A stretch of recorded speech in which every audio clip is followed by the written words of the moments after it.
भारत सरकार को 356 लगाने का अधिकार है। राष्ट्रपति शासन के बिना पश्चिम बंगाल में कोई सुधार नहीं हो सकता है। वहाँ के जिहादी मानसिकता के लोग, ये रोहिंग्या और बांग्लादेशी, तय कर लिए हैं कि यहाँ से यह जो बहुसंख्यक समुदाय है इसको भगा देना है। कुपुत्रो जाए तक क्वचिदेव कुमाता न भवति। पुत्र भले कुपुत्र हो जाए लेकिन माता कुमाता नहीं होती। तुम तो शपथ लेती हो ना। कहते हाथरस में छोटी सी घटना पर कितना बाप बाप चिल्लाए थे। काल में कितने बच्चियों के साथ बलात्कार हुआ है। राज्यपाल का पैर पकड़ के वहाँ के औरतें रो रही हैं, उस पर किसी की आवाज़ आई क्या? पूछता है भारत। सबसे बड़ा सवाल तो यही है कि पूरा विपक्ष, चाहे रवीश कुमार हो और पूरी लुटियन मीडिया से लेकर जितने वामपंथी बामी कामी जितने लोग हैं, कहाँ इनकी आवाज़ें चली जाती है, कहाँ मर जाते हैं, इनके मुंह में दही क्यों जम जाता है? यह बताइए ममता बनर्जी जी। एक गरीब अपना बहुत खून पसीना जब सींचता है तब उसके पास 5 रुपए आते हैं। वह सपना देखता है कि कल मैं अपने बच्चों की पढ़ाई इसी से कराऊंगा, जिससे उनका आने वाले दिनों में उनका उज्जवल भविष्य होता। वह पैसा ले जाके नारदा घोटाले में दे दिए। वह जो घर बनाने का सपना देखा है, वह सपना जब टूटता है तो वह फांसी लगा देता है। स्वयं ममता बनर्जी का भतीजा उस पैसे को लूट लेते हैं। उनको बचाने के लिए 6 घंटे का टाइम ममता बनर्जी के पास है।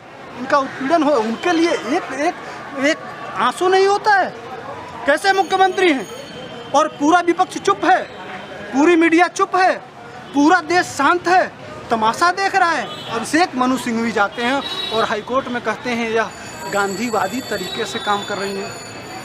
अब मैंने इतने बेशर्म कांग्रेसी हैं यार, सीबीआई को मजबूरन कहना पड़ा है कि हम सुरक्षित नहीं हैं। जिस तरह से बंगाल में आप देख रहे होंगे कि लगातार जो है हिंसक घटनाएं सामने आ रही हैं, जो कानून है उसको कोई पालन नहीं कर रहा है, मुख्यमंत्री खुद उनके साथ खड़ी दिखाई देती है, जो इस तरह की वारदातों को अंजाम दे रहे हैं। इस पूरे शासन जो पूरी तरीके से वारदातें हो रही हैं, उससे क्या लगता है कि राष्ट्रपति शासन के अलावा कोई विकल्प नहीं है और इनके पापों का घड़ा भर चुका है?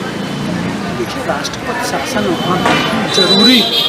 राष्ट्रपति शासन के बिना पश्चिम बंगाल में कोई सुधार नहीं हो सकता है।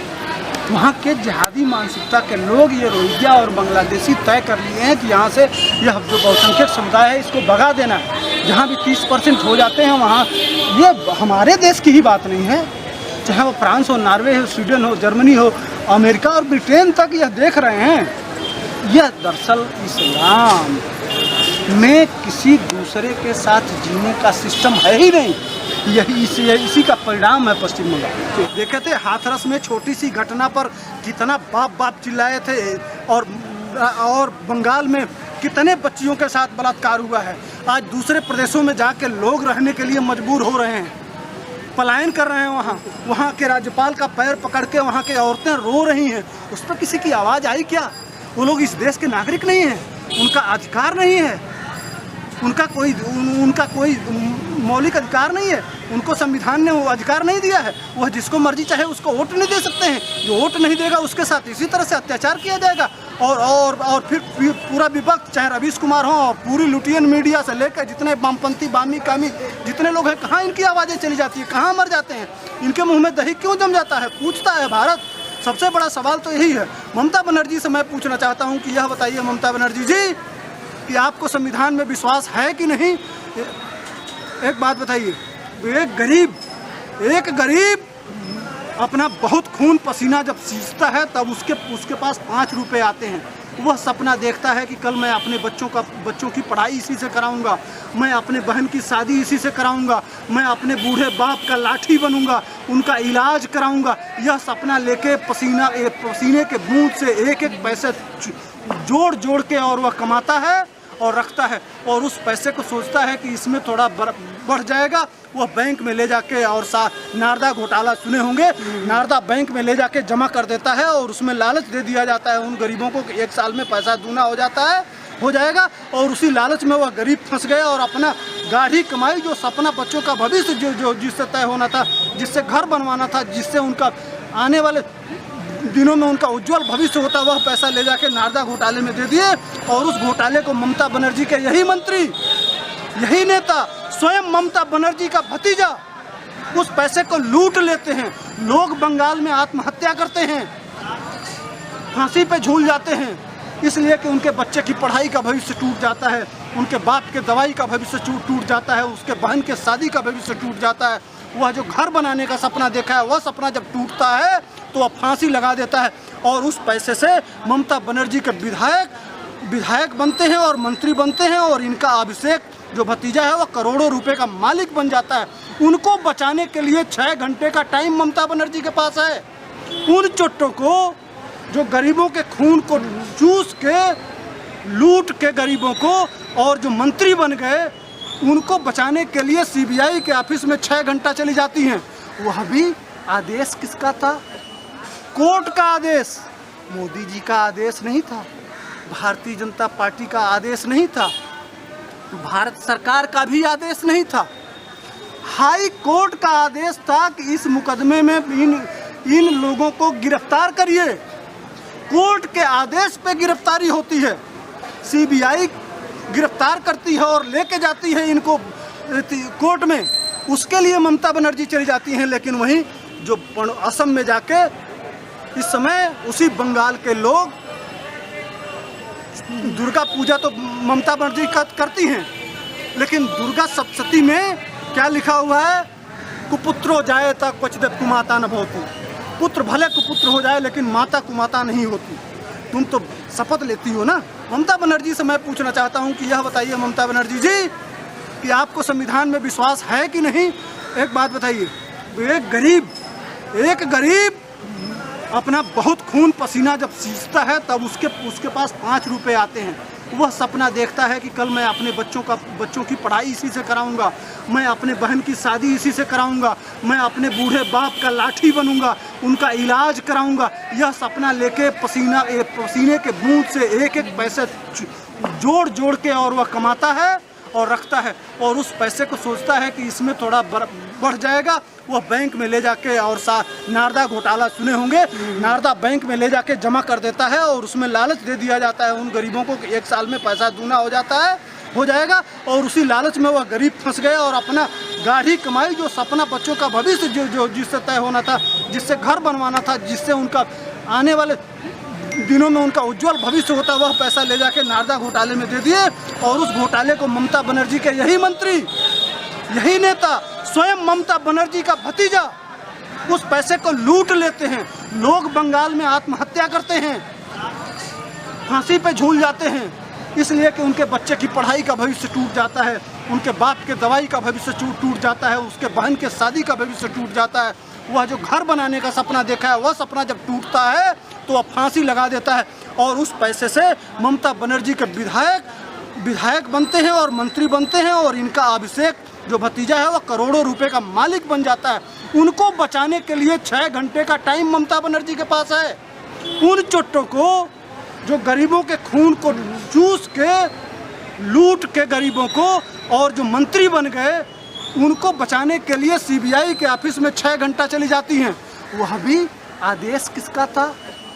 कोर्ट का आदेश, मोदी जी का आदेश नहीं था, भारतीय जनता पार्टी का आदेश नहीं था, भारत सरकार का भी आदेश नहीं था, हाई कोर्ट का आदेश था कि इस मुकदमे में इन लोगों को गिरफ्तार करिए।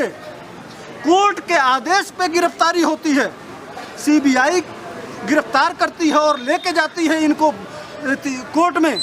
उसके लिए ममता बनर्जी चली जाती हैं। लेकिन वहीं जो असम में जाके इस समय उसी बंगाल के लोग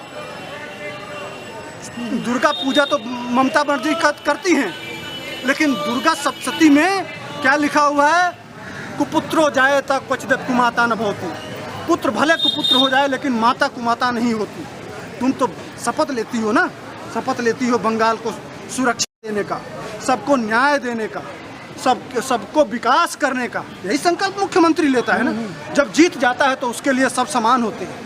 लेकिन लोग आज धर्म परिवर्तन के लिए मजबूर हो रहे हैं और दूसरे राज्यों में जाके अपने परिवार को और बच्चों को बचाने का प्रयास कर रहे हैं। उनसे मिलने का कोई, उन 4 चोटों के लिए आपके पास 6 घंटे का टाइम होता है, लेकिन आप कभी असम जाके उन गरीबों का दर्द जानने का प्रयास नहीं किया। जिन बच्चियों के साथ बलात्कार हो गया, जिनके बच्चों को टांग दिया गया, जिनको मारा जा रहा है, जिनका उत्पीड़न हो, उनके लिए एक आंसू नहीं होता है। कैसे मुख्यमंत्री हैं? और पूरा विपक्ष चुप है, पूरी मीडिया चुप है, पूरा देश शांत है, तमाशा देख रहा है। और जब धनखड़ जी वहाँ के राज्यपाल कुछ बोल देते हैं तो उनके खिलाफ तमाम, राज्यपाल की क्या जिम्मेदारी होती है? राज्यपाल की भी यही जिम्मेदारी होती है। उसको भारत सरकार भेजती है कि लॉ एंड ऑर्डर, वहाँ की व्यवस्था, वहाँ का कानून, वहाँ की सारी व्यवस्था सिस्टम में चल रहा है कि नहीं, इसीलिए राष्ट्रपति नियुक्त करता है। अगर जिस तरह से ममता बनर्जी अक्खड़पन दिखा रही हैं और कानून को अपने ठेंगा पे रख रही हैं, संविधान को अपने ठेंगा पे रख रही हैं, कल अगर राज्यपाल अगर ठेंगा पे दिखाने दे तो 1 मिनट का टाइम लगेगा और विधानसभा को बर्खास्त करने का टाइम उसको कानून देता है। भारत सरकार को 356 लगाने का अधिकार है, लेकिन मोदी जी इस समय देश के हर नागरिक को बचाने के लिए जुटे हुए हैं। लेकिन ममता बनर्जी वहीं, एक बात बताइए, पूछता है भारत कि हाईकोर्ट का आदेश था, हाईकोर्ट ने पूछा था ममता बनर्जी से, वहाँ के हाईकोर्ट को धन्यवाद देता हूँ, यह देश धन्यवाद देता है, हाईकोर्ट ने पूछा था ममता बनर्जी से, इसलिए कि अब इससे कांग्रेस, देखिए यहाँ किस तरह का गठजोड़ है, यही टूल किट है, इसी तरह का सिस्टम है। वहाँ वकील कौन खड़ा होता है कलकत्ता हाई कोर्ट में? कांग्रेस के प्रवक्ता अभिषेक मनु सिंह भी कांग्रेस वहाँ भेज देती है कि जाइए ममता बनर्जी को बचाइए, इसलिए कि वहाँ हिंदू मारा जा रहा है। भाई मुस्लिम मारा जाता, समझ रहे हो? तो जो मारेगा हिंदू को उसके साथ कांग्रेस जाके बड़े आराम से खड़ी हो जाएगी। तो अभिषेक मनु सिंह भी जाते हैं और हाईकोर्ट में कहते हैं यह गांधीवादी तरीके से काम कर रही है। अब मैंने इतने बेशर्म कांग्रेसी हैं यार, क्या वीडियो में आप किसने नहीं देखा? पूरा देश ने देखा कि चप्पल चल रहा है, हमारे सीआरपी के जवानों पे पत्थर चल रहा है। हाँ, वहाँ क्या क्या घटनाएं, ममता बनर्जी जो 6 घंटा रही वहाँ क्या क्या हुआ है। सीबीआई को मजबूरन कहना पड़ा है कि हम सुरक्षित नहीं हैं। वहाँ हमारे सेना के अधिकारी जो पैरामिलिट्री फोर्स के अधिकारी हैं वह कह रहे हैं कि हम सुरक्षित नहीं हैं। इस तरह वहाँ सीधे वहाँ का राज्यपाल कह रहा है कि यहाँ के लोग धर्म परिवर्तन करने के लिए मजबूर हैं, उनके आंखों से आंसू आ जाता है।